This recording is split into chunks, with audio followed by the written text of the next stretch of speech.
جانشین امیر اہل سنت مولانا الحاج عبید رضا اتاری مدنی مدعا ذل العالی سے عالمی مدنی مرکز فیضان مدینہ کراچی میں مختلف شہروں سے مدنی قافلوں میں سفر پر آئے ہوئے عاشقان رسول نے ملاقات کی سعادت پائی۔ جانشین امیر اہل سنت نے ان اسلامی بھائیوں میں سنت و بھرا بیان بھی فرمایا۔ قیامت کے دن نیکیاں کرنے والے، نیک کام کرنے والے کہ جنہوں نے دنیا میں نیک کام کیے، جنہوں نے دنیا میں نیکیاں کمائیں، جنہوں نے دنیا میں اچھے اعمال کیے، وہ قیامت کے دن خوش و خرم ہوں گے، شاد و فرحاں ہوں گے، بالکل خوشی میں ہوں گے۔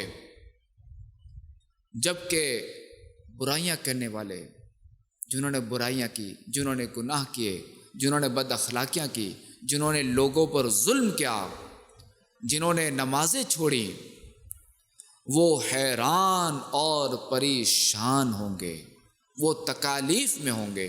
کوئی نیکی معمولی سمجھ کر، چھوٹی سمجھ کر چھوڑنی نہیں چاہیے۔ اسی طرح کوئی گناہ، چھوٹے سے چھوٹا گناہ بھی اسے ہلکا جان کر، معمولی سمجھ کر، تھوڑا جان کر اسے کرنا نہیں چاہیے، بلکہ اس سے بچنا چاہیے کہ یہ ہے تو اللہ تعالیٰ کی نافرمانی، تاکہ میدان محشر ہماری نیکیاں ہمیں کام آئیں اور گناہوں سے بچنا ہمیں کام آئے۔